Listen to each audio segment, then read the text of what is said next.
El filósofo Platón, partidario de Pitágoras, insinuaba enigmáticamente que había una llave de oro que unificaba todos los misterios del universo.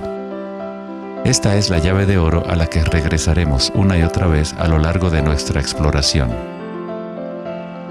La llave de oro es la inteligencia del Logos, la fuente del Om primordial. Se podría decir que es la mente de Dios. Con nuestros limitados sentidos, estamos observando solo la manifestación externa de la mecánica oculta de la autosemejanza. La fuente de esta simetría divina es el misterio más grande de nuestra existencia. Muchos de los pensadores monumentales de la historia, como Pitágoras, Kepler, Leonardo da Vinci, Tesla y Einstein, han llegado al umbral del misterio. Einstein dijo: "Lo más bello que podemos experimentar es lo misterioso. Es la fuente de cualquier arte y ciencia verdadera". Aquel que no conoce esta emoción, que no hace pausa para maravillarse y quedarse absorto en admiración, es como si estuviera muerto. Sus ojos están cerrados. Estamos en la posición de un niño pequeño entrando a una gran biblioteca llena de libros en muchos idiomas diferentes. El niño sabe que alguien debe haber escrito esos libros. No sabe cómo. No entiende los idiomas en que están escritos. El niño sospecha ligeramente que hay un orden misterioso en la disposición de los libros, pero no sabe cuál es. A mí me parece que esa es la actitud, inclusive del ser humano más inteligente, hacia Dios. Vemos un universo maravillosamente ordenado que obedece ciertas leyes. Nuestras mentes limitadas no pueden comprender la misteriosa fuerza que mueve las constelaciones. Todo científico que observa detenidamente el universo y todo místico que observa profundamente su interior, se encuentra tarde o temprano, cara a cara, con la misma cosa: la espiral primordial.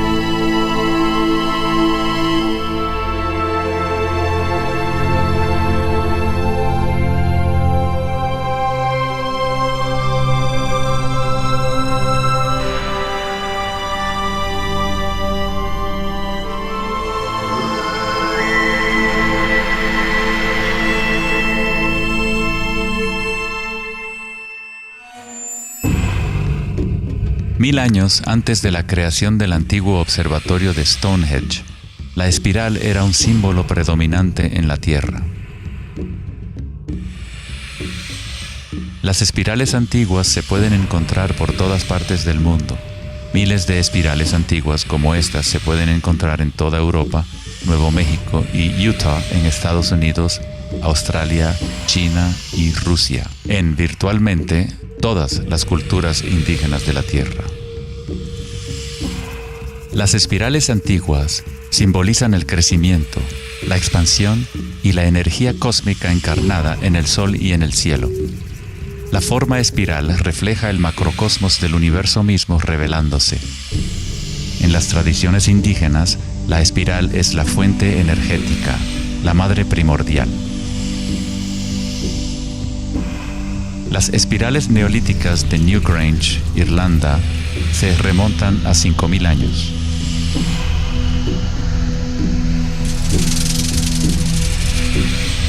Tienen 500 años más que la Gran Pirámide de Giza y son igual de enigmáticas ante los observadores modernos.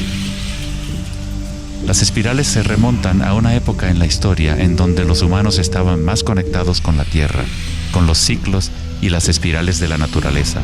Una época en que los seres humanos se identificaban menos con los pensamientos.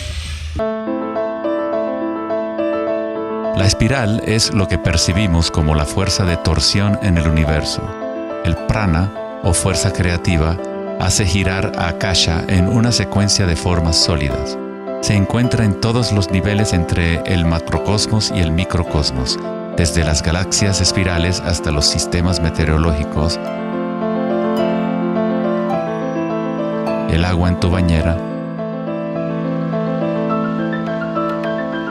y tu ATM.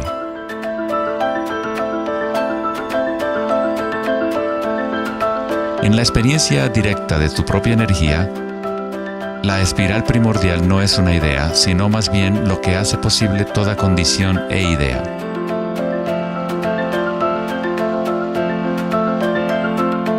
Varios tipos de espirales y hélices se encuentran en todo el mundo de la naturaleza. Caracoles,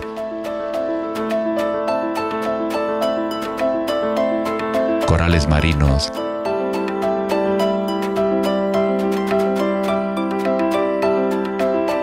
telarañas,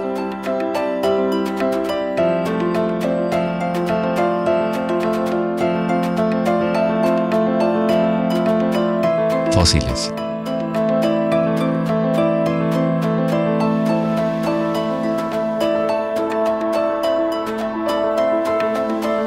En las colas de los caballitos de mar,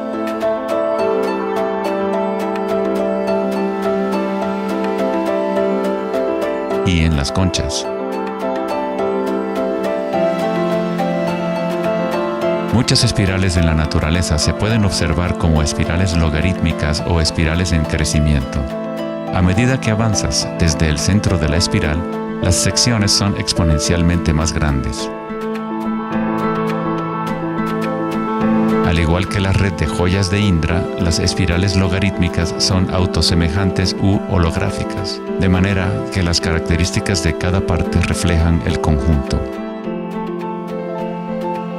Hace 2400 años, en la antigua Grecia, Platón consideraba la proporción geométrica continua como el vínculo cósmico más profundo. La sección áurea, o número áureo, o proporción divina, era el secreto más grande de la naturaleza. La sección áurea puede expresarse como la relación de A más B a es igual a la relación de A a B. Para Platón, el alma del mundo se vincula en una sola resonancia armónica. El mismo patrón pentagonal que existe en una estrella de mar o en una rebanada de quimbombo se puede observar en la trayectoria del planeta Venus trazada en el cielo nocturno durante un periodo de 8 años.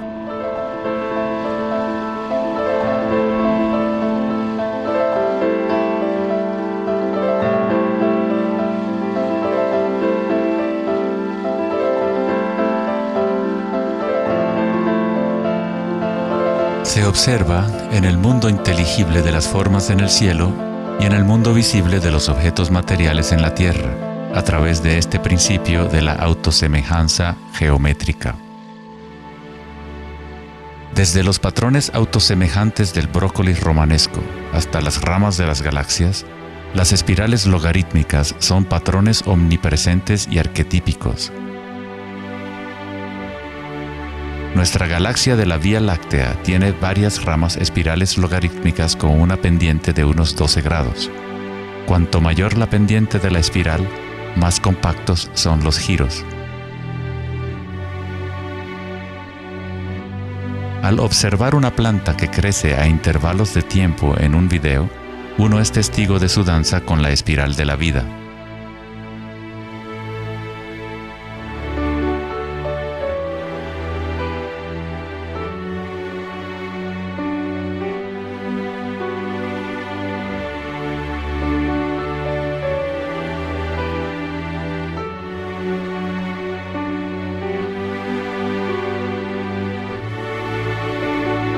Una espiral dorada es una espiral logarítmica que crece hacia afuera, siguiendo el factor de la sección áurea. La sección áurea es una relación matemática especial que aparece una y otra vez en la naturaleza. El patrón que se observa a continuación se denomina la serie de Fibonacci o la secuencia de Fibonacci. La serie de Fibonacci se desarrolla de tal manera que cada número es la suma de los dos números anteriores. El matemático y astrónomo alemán Kepler descubrió que patrones autosemejantes de espirales son observables de la manera en la cual las hojas están dispuestas en los tallos de las plantas, o en el orden de los pétalos y los capullos de las flores.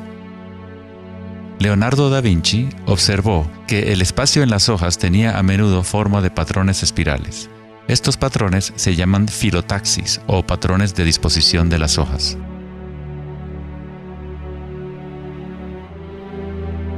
La disposición filotaxis se puede observar en los nucleótidos independientes del ADN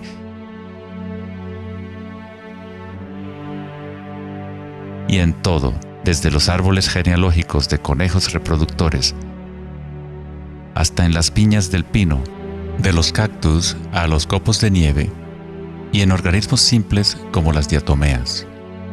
Las diatomeas son uno de los tipos más comunes de fitoplancton, organismos unicelulares que sirven de alimento a numerosas especies en la cadena alimenticia.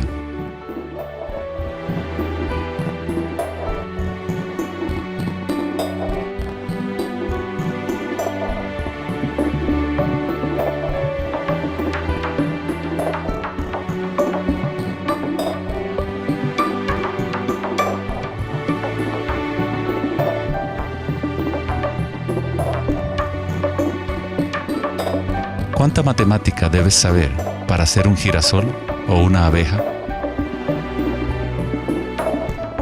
La naturaleza no consulta al departamento de física para producir un brócoli. La estructura en la naturaleza ocurre automáticamente. Los científicos en el campo de la nanotecnología utilizan el término autoensamblaje para describir la forma en la cual se forman los complejos, como en la fase inicial de la formación hexagonal de ADN. En la ingeniería de la nanotecnología, los nanotubos de carbono se componen de una disposición similar de materiales. La naturaleza hace este tipo de geometría una y otra vez sin esfuerzo, automáticamente, sin una calculadora. La naturaleza es precisa y extremadamente eficiente.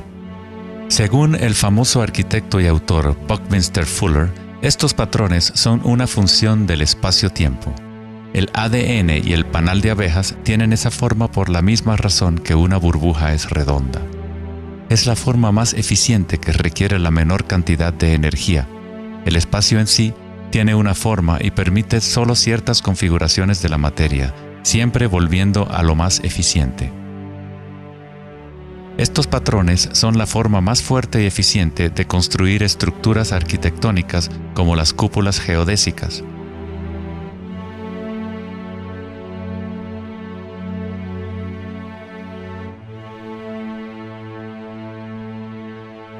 Los patrones de espirales logarítmicas permiten la exposición máxima de las plantas a los insectos para la polinización. La máxima exposición a la luz solar y la lluvia que les permite llevar el agua de manera eficiente y en espiral hacia sus raíces. Las aves rapaces utilizan el patrón de espiral logarítmica para acechar a su próxima presa. Volar en espiral es la forma más eficiente de cazar.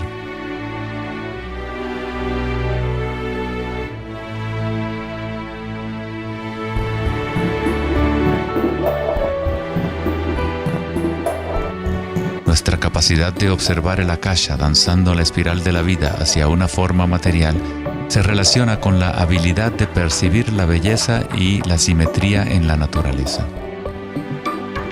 El poeta William Blake dijo: "El universo vegetativo se abre como una flor desde el centro de la tierra en donde mora la eternidad. Se expande desde las estrellas hasta el caparazón mundano y ahí se encuentra con la eternidad de nuevo, tanto desde dentro como desde fuera".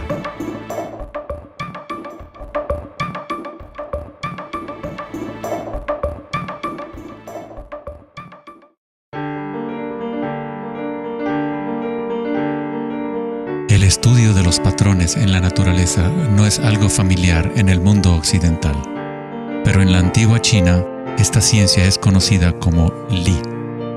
El Li refleja el orden dinámico y el patrón en la naturaleza. Pero no es considerado algo estático, congelado o inmutable como un mosaico.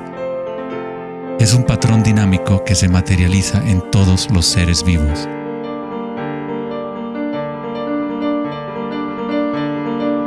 Las arterias de las hojas, las marcas de las tortugas y los patrones de vetas en las rocas son todas expresiones del lenguaje secreto de la naturaleza y del arte.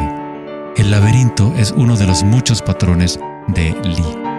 Se encuentran en las estructuras de los corales, en hongos como el morel,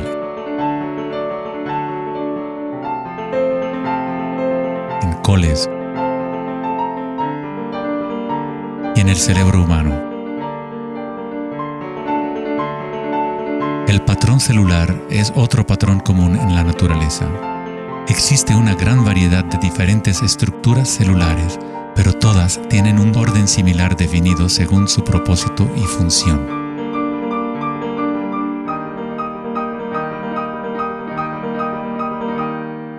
Es fácil quedarse fascinado ante el juego constante de formas, pero lo más interesante es que ciertas formas arquetípicas parecen estar entretejidas en la trama de la naturaleza. El patrón de ramificación es otro patrón Lie, o modelo arquetípico observable en todos los niveles y en todas las escalas fractales.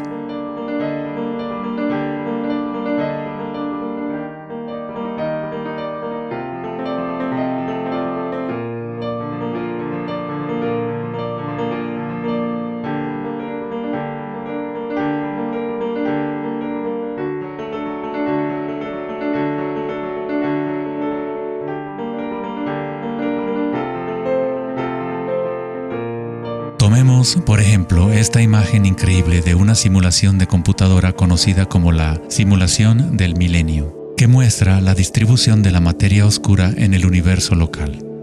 Fue creada por Max Planck Society en Alemania. La materia oscura es lo que antes considerábamos espacio vacío. Es como un sistema nervioso invisible que recorre todo el universo.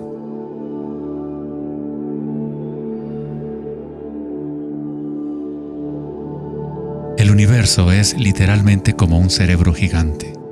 Está constantemente utilizando un tipo de energía oscura u oculta que solo hasta ahora la ciencia empieza a entender.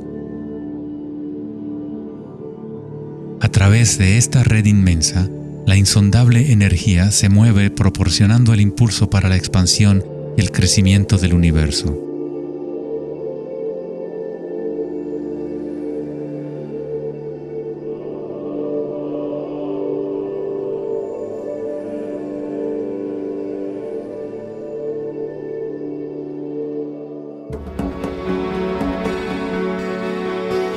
La naturaleza crea patrones de ramificación automáticamente cuando creamos las condiciones adecuadas. La naturaleza es una máquina generadora de arte o un motor creador de belleza. Aquí, la electricidad se utiliza para hacer crecer las ramas de cristal plata. El metraje es en intervalos de tiempo a medida que crecen durante varias horas. Los cristales se forman sobre el cátodo de aluminio cuando los iones se depositan por electrólisis a partir de una solución de nitrato de plata. La formación es autoorganizadora. Estás viendo arte generado por la propia naturaleza. Johann Wolfgang von Goethe dijo: "La belleza es una manifestación de las leyes secretas de la naturaleza, que de otra manera estarían ocultas para nosotros por siempre".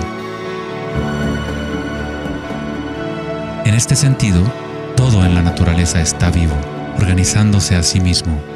Cuando se usa alto voltaje en la ramificación fractal, esto se vuelve todavía más obvio. Está sucediendo en tiempo real.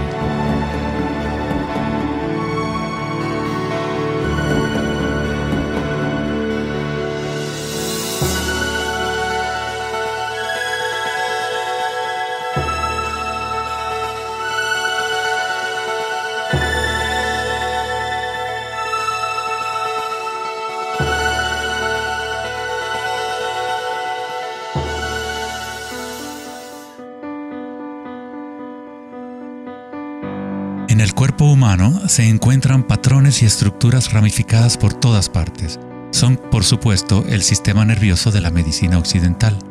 Pero en la medicina china, ayurvédica y tibetana, los meridianos de energía son un componente esencial para entender cómo funciona el cuerpo. Los nadis o meridianos de energía forman estructuras ramificadas. Una autopsia no revelará los chakras o nadis, pero eso no quiere decir que no existen. Es necesario refinar las herramientas que usamos para poder observar. En primer lugar, debes aprender a acallar tu mente. Solo entonces podrás ver estas cosas primero en tu interior. En la teoría eléctrica, cuanta menos resistencia haya en un cable, más fácilmente puede transportar energía. Al cultivar la ecuanimidad a través de la meditación, se crea un estado de no resistencia en tu cuerpo. Prana o chi, o energía interna, es simplemente tu vitalidad interior. Lo que sientes cuando tomas conciencia desde el interior del cuerpo. Los hilos sutiles de tu cuerpo que transportan el prana, los nadis, logran mover más y más energía pránica a través de los chakras. El cableado se hace más fuerte a medida que lo usas, pues permites que la energía fluya. Donde quiera que haya conciencia, el chi o energía comenzará a fluir y prosperarán las conexiones físicas. En el sistema nervioso y el cerebro, los patrones físicos de cableado se establecen por repetición. Si prestas atención continuamente a lo que está en tu interior y reduces la resistencia a las sensaciones que están experimentando, incrementas tu capacidad energética.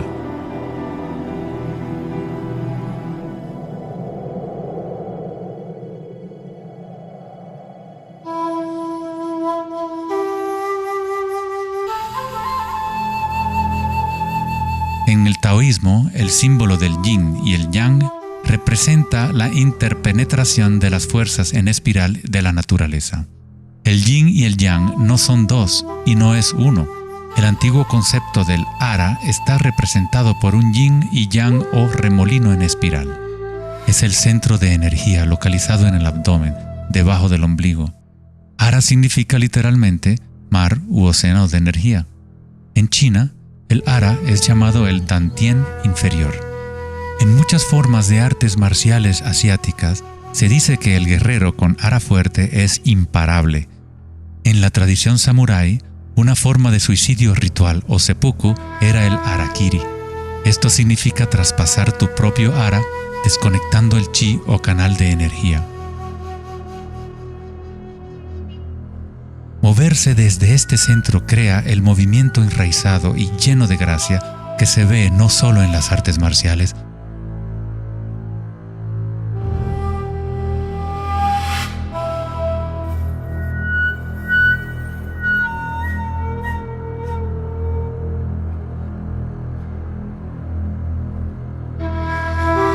sino en grandes golfistas, bailarinas de danza del vientre,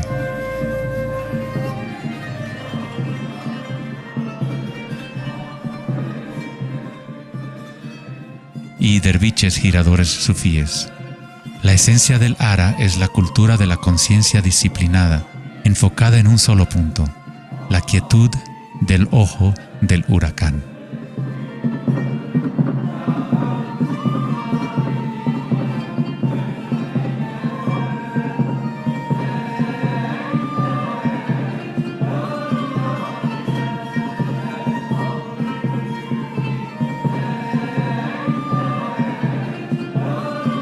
Es el instinto de nuestras entrañas con relación a nuestra propia fuente de energía.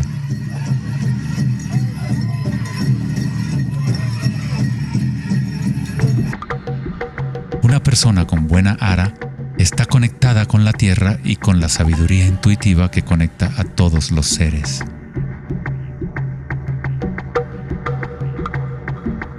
Pensar con tu vientre, el ara de Kengasai, es conectarte con tu sabiduría interior.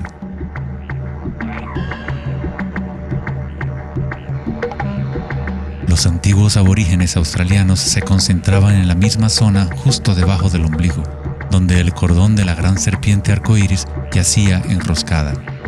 Una vez más, una representación de energía evolutiva en la humanidad. No es casualidad que es en el ara donde comienza la nueva vida.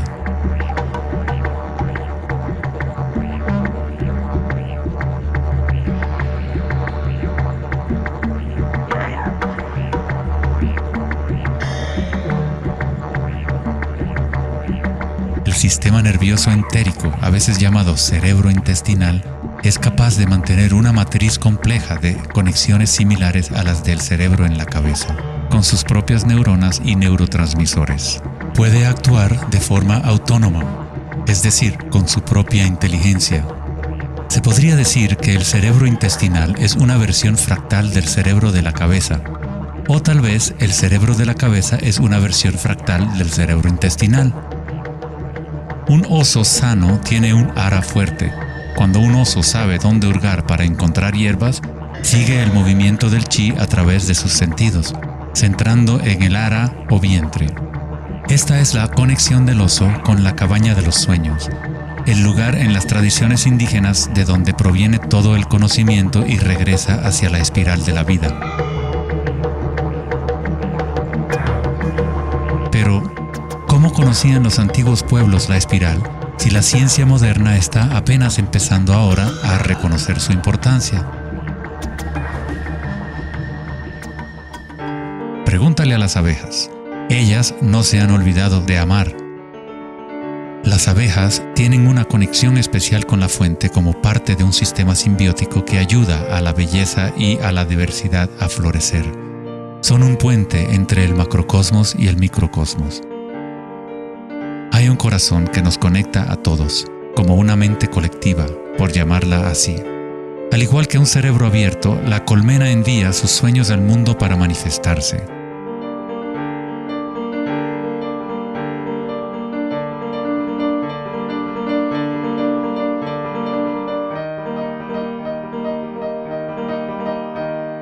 En la naturaleza, muchas criaturas saben cómo actuar en el unísono para moverse con un solo espíritu, en una sola dirección.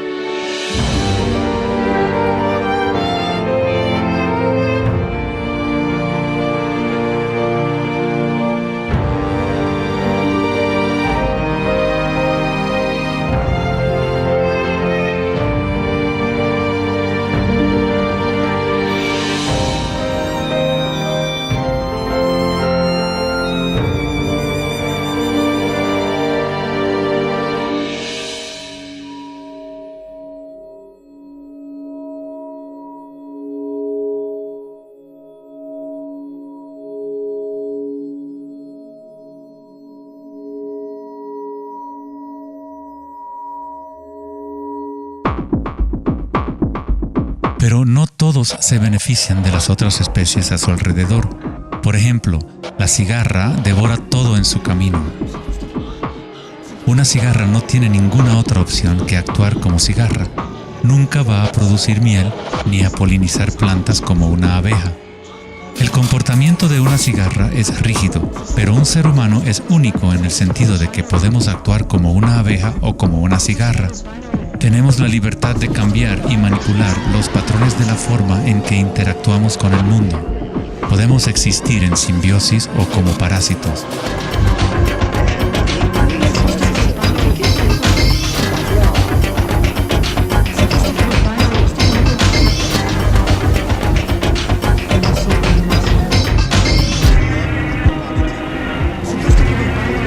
Hoy en día, los seres humanos tratan de entender la espiral con la mente racional, pero nunca ha sido el pensamiento el que nos conecta con la espiral de la vida. Siempre hemos estado conectados.